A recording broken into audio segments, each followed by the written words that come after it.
Animal ഹിറ്റായപ്പോ എല്ലാരും പറഞ്ഞു current ഇറയില് ഏറ്റവും ബെസ്റ്റ് രൺബീർ ആണെന്ന്. ഇപ്പൊ ദുരന്തർ ഇറങ്ങിയപ്പോ എല്ലാവരും പറയുന്നു ഏറ്റവും ബെസ്റ്റ് രൺബീർ ആണെന്ന്. സത്യത്തിൽ ഇതിനൊരു ഉത്തരം നൽകാൻ സാധിക്കുന്ന ഒരേ ഒരാളുള്ളൂ ഈ ലോകത്തിൽ, അത് ദീപികയാണ്. എനിവേ, ആഫ്റ്റർ ഗാൻസ് ആരായിരിക്കും ബോളിവുഡ് ഭരിക്കുക എന്നതാണ് ഇപ്പോഴത്തെ ചൂടുപിടിച്ച ചർച്ച. വിക്കി, ഷാഹിദ്, ആയുഷ്മാൻ ഖുറാനി, രാജ്കുമാർ റാവു, വരുൺ ധവാൻ, സിദ്ധാർത്ഥ് മൽഹോത്ര, അർജുൻ കപൂർ, കടുവണ്ണൻ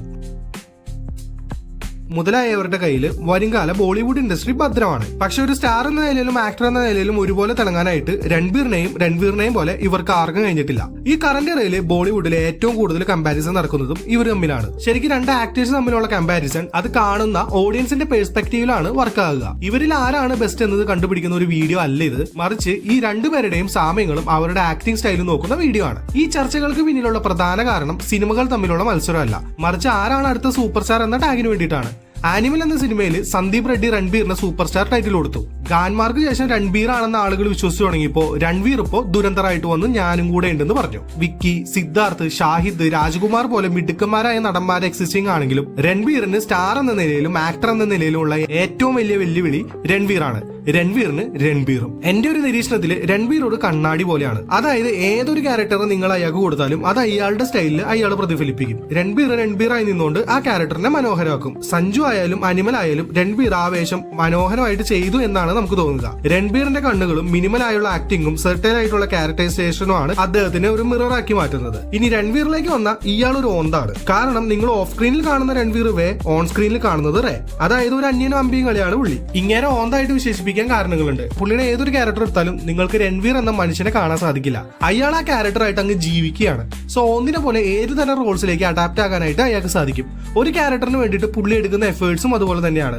ഗള്ളി ബോയ്ക്ക് വേണ്ടിയിട്ട് റാപ്പ് പഠിച്ചു, 10 മാസം ട്രെയിൻ ചെയ്തു, അങ്ങനെ എന്തെല്ലാം അയാൾ ചെയ്യുന്നു. ബോളിവുഡിൽ ഏറ്റവും വേഴ്സറ്റൈൽ ആയിട്ടുള്ള ആക്ടറാണ് രൺബീർ. ഗിൽജി, മുറാദ്, സിംബ, ഹംസ, ബൈജി റാവു, റോക്കി, ഇങ്ങനെ പുള്ളിയുടെ ക്യാരക്ടേഴ്സ് ഒക്കെ ഒട്ടുക്കത്തെ വേഴ്സറ്റൈൽ ആണ്.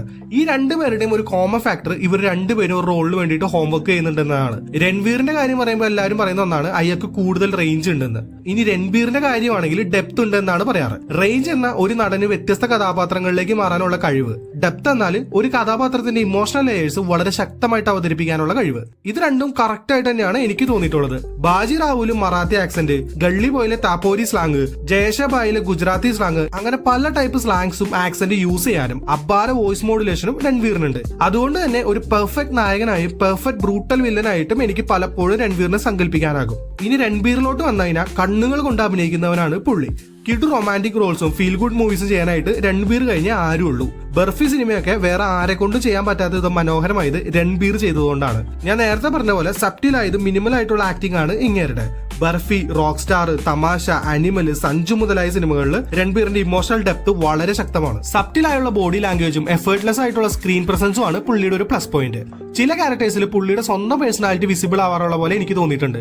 കാരണം പുള്ളി റിയൽ ലൈഫിൽ ആവശ്യത്തിന് മാത്രം സംസാരിക്കുന്ന ആളാണ്. സഞ്ജു, അനിമൽ എന്നിവ ഒഴിച്ചു കഴിഞ്ഞാൽ പുള്ളി തിരഞ്ഞെടുക്കുന്ന ക്യാരക്ടേഴ്സ് നമ്മൾ കണ്ടിട്ടുള്ളതും നമുക്ക് പരിചയമുള്ളതും രൺബീറിന്റെ പേഴ്സണാലിറ്റിയുമായിട്ട് ഒത്തുചേർന്ന് നിൽക്കുന്നവയുമായിരിക്കും. ഇത് എന്റെ പേഴ്സണൽ ഒപ്പീനിയൻ മാത്രമാണ്. രൺബീറിന്റെ കാര്യത്തിൽ വോയിസ് മോഡുലേഷനിൽ ലിമിറ്റേഷൻ ഉള്ളതായിട്ട് തോന്നിയിട്ടുണ്ട്. അദ്ദേഹത്തിന്റെ ബേസ് ടോൺ മിക്ക ക്യാരക്ടേഴ്സിനും സിമിലർ ആയിട്ട് തന്നെ തോന്നിയിട്ടുണ്ട്. സ്ക്രിപ്റ്റ് സെലക്ഷന്റെ കാര്യത്തിൽ രണ്ടാളും വേറെ ലെവലാണെങ്കിലും രൺബീറിന് ഒരു പൊടിക്ക് മേൽക്കൈയുണ്ട്. ആളുകൾ കാണാൻ ഇഷ്ടപ്പെടുന്ന തരത്തിലുള്ളതും ആ കാലത്തിന്റെ ട്രെൻഡിനനുസരിച്ചുള്ളതും തനിക്ക് പെർഫോം ചെയ്യാനുള്ള ഏരിയ ഉള്ളതായിട്ടുള്ള സിനിമകളാണ് പലപ്പോഴും രൺബീർ തിരഞ്ഞെടുക്കുക. രൺബീർ ആണെങ്കിൽ മുൻപ് ചെയ്ത പോലുള്ള ഒരു ക്യാരക്ടർ ചെയ്യാനായിട്ട് ഇഷ്ടപ്പെടാത്ത ഒരാളായിട്ട് തോന്നിയിട്ടുണ്ട്. പുള്ളി സിനിമകൾ തിരഞ്ഞെടുക്കുന്നത് പുള്ളിയുടെ ക്യാരക്ടർ മാത്രം നോക്കിയിട്ടാണെന്ന് തോന്നിയിട്ടുണ്ട്. ഓഫ് സ്ക്രീൻ പേഴ്സണാലിറ്റി വലിയൊരു ഫാക്ടറാണ്, പ്രത്യേകിച്ച് ഇന്ത്യൻ സിനിമയിൽ. രൺബീറിന്റെ ഓഫ് സ്ക്രീൻ പരിപാടികൾ എനിക്ക് തീരെ താല്പര്യമില്ല. ലൗഡ് ആൻഡ് എനർജറ്റിക് ആയ ആളുകൾ ഇഷ്ടപ്പെടുന്നവരുണ്ടെങ്കിലും എനിക്ക് രൺബീറിനെ പോലെ കാമായിട്ടുള്ള ആളുകളെയാണ് പേഴ്സണലി ഇഷ്ടം. ഇനി ഒരു പേഴ്സണൽ ഒപ്പീനിയൻ ആണ്, രൺബീർ ചെയ്ത പല ക്യാരക്ടേഴ്സും രൺബീറിന് പുൾ ഓഫ് ചെയ്യാൻ പറ്റുന്നവയാണ്. അതിപ്പോ അനിമൽ ആയാലും തമാശ ആയാലും ഹേ ജവാനി ഹേ ദിവാനി ആണെങ്കിലും അങ്ങനെ തന്നെയാണ് തോന്നിയിട്ടുള്ളത്. പക്ഷേ ബർഫി, സഞ്ജു ഒക്കെ എനിക്ക് പേഴ്സണലി രൺബീറിനെ മാത്രമേ ചിന്തിക്കാനാകൂ. അത് രൺബീറിന് തൊട്ടം മൂടിയാത്ത ഏരിയാസ് ആണ്. എന്നാൽ രൺബീറിന്റെ ഫിലിമോഗ്രാഫിയിലോട്ട് വന്നു കഴിഞ്ഞാൽ ഗിൽജി, ഹംസ, ഗള്ളി ബോയ്, സിംബ, ബൈജറാവു പോലുള്ള പരിപാടികൾ പരിപാടികൾ രൺബീറിനെ കൊണ്ട് ചെയ്യാനാകില്ല. ബോളിവുഡ് ഒരു PR ഡ്രിവൺ ഇൻഡസ്ട്രിയാണ്. ബോളിവുഡ് മാത്രമല്ല, Indian cinema industry full PR driven ആണ്. ഷാറുഖ് ഖാൻ ഞാനാണ് ലാസ്റ്റ് സൂപ്പർ സ്റ്റാർ എന്ന് സ്വയം വിശേഷിപ്പിച്ചിട്ടുണ്ട്. അനിമലിന് ശേഷം രൺബീറിന് സൂപ്പർ സ്റ്റാർ ടാഗ് ബിൽഡ് ചെയ്ത് കൊണ്ടുവരാനായിട്ട് PR പരിപാടികൾ നടക്കുന്നുണ്ട്. ഇതെല്ലാം ഒരു ഇൻഡസ്ട്രിയുടെ പൊളിറ്റിക്സും മാർക്കറ്റിംഗ് സ്ട്രാറ്റജിയും ഒക്കെയാണ്. പ്രഭാസിന് biggest super star in India എന്ന ടാഗ് കിട്ടിയപ്പോൾ അതിനെ സപ്പോർട്ട് ചെയ്തവരും കളിയാക്കിയവരുണ്ട്. ഇതെല്ലാം ആ സിനിമകൾ മാർക്കറ്റിൽ ലൈവായിട്ട് നിൽക്കാൻ വേണ്ടിയും ഹൈപ്പിന് വേണ്ടിയിട്ടും PR ടീം ഓതി കൊടുക്കുന്ന ബുദ്ധികൾ മാത്രമാണ്. നാളെ കടുവണ്ണൻ India's biggest action super star എന്ന് പറഞ്ഞു വന്നാലും ഇതുപോലൊക്കെ തന്നെയാവും സംഭവിക്കുക. അതിന്റെ പേരിൽ ആ സിനിമ ഒരു 4 പേര് കൂടുതൽ അറിയും. സോ രൺബീർ കപൂർ ആൻഡ് രൺവീർ സിംഗ് ഇവരുണ്ടാക്കിയെടുത്തിരിക്കുന്ന ഫാൻ ബേസും ക്യാരക്ടേഴ്സും എല്ലാം തൊട്ട മുടിയാത്ത ലെവലിലാണ്. ഇവരെയൊക്കെ കിടുവായിട്ട് പെർഫോം ചെയ്യുന്ന പലർക്കും ഇവരുടെ മുകളിൽ പോകാൻ സാധിക്കാതെ നിൽക്കുന്നത് ഈ പറഞ്ഞ സ്റ്റാർഡം കൂടി അവർക്കുള്ളതുകൊണ്ടാണ്. ഇവരിൽ ആരാണ് മികച്ച നടനെന്നത് ഓരോരുത്തരുടെയും പെർസ്പെക്റ്റീവ് ആണ്. ചിലർക്ക് രൺബീറിനെ പോലെ സബ്റ്റിൽ പെർഫോമൻസ് ചെയ്യുന്നവരെ ആയിരിക്കും താല്പര്യം, ചിലർക്ക് രൺവീറിനെ പോലെ വേഴ്സറ്റൈൽ പരിപാടികളും. എനിക്ക് ഇവന്മാരെ രണ്ടുപേരെയും ഭയങ്കര ഇഷ്ടമാണ്. ഈ ഡിബേറ്റ്സ് ഇങ്ങനെ നടക്കുന്നത് കാണുന്നതും എനിക്ക് ഭയങ്കര ഇഷ്ടമാണ്. Because they are worth for that. അപ്പോ നിങ്ങളുടെ ഫേവറേറ്റ് ആരാണ്?